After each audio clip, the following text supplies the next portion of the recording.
సత్యవతి అండి, తింటూ సత్యవతి. సెంటు సత్యవతి.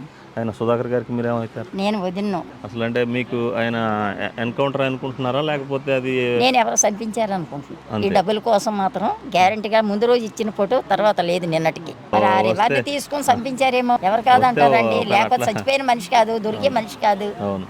ఆ? ఎవరో తీసుకొచ్చారు, ఏమందో కలిపి పట్టేశారు, శుభ్రంగా చితక్ కొట్టించారు. ఉమ్.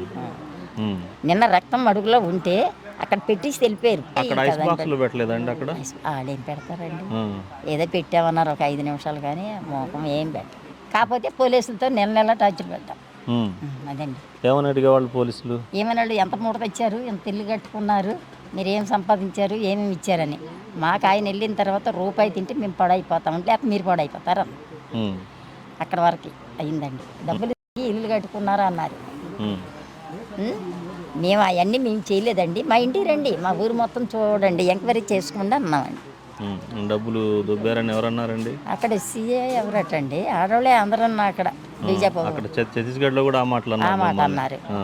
నీకు అవసరం అయితే రా మాతో, నేను కట్టుకుని ఇళ్ళు అయితే చూపిస్తాం అని చెప్పిస్తాం. అంటే మాకు అందరూ లక్షలు ఇచ్చారని కదా బాధ. నా దగ్గరికి వచ్చి వేధించిన కానిస్టేబుల్ వీళ్ళు వచ్చారండి. వచ్చిన తర్వాత మేము చెప్పాం, మీరు ఉన్నంతకీ మమ్మల్ని తిన్నారండి, మరి ఇప్పుడు ఏదో మరి మీకు మా యందు దయ ఉంటే మా బిడ్డని, ఇప్పుడు నాకు నా ముగ్గురు పిల్లలతోనే తను నాకు బిడ్డే, మీరేంటండి చేసేది, ఇప్పుడైనా మా బిడ్డను మాకు ఇంటికి ఒప్ప చెప్తే మీ ప్రభుత్వం వారిని మేము కోరేది ఒకటేనండి, మీరు చేయగలిగితే అది చెయ్యండి, లేదంటే మా ఇంటికి రావు తెలిపండి అన్నాం. ఇక్కడ ఆంధ్రలో మొత్తం ఎవరు ఒక సంతకం కూడా పెట్టలేదండి. మమ్మల్ని ఏదో శిక్షిస్తారన్నారు, ఇంకోటి అన్నారు. ఏదైనా ఆయన 8 సంవత్సరాలు జైల్లో ఉంటే లేదు, కానీ ఇంకా మేము ఉంటే ఉంటామని చెప్పి తెగించి ఆయన, నేను, మా పెద్ద అబ్బాయి వెళ్ళామండి.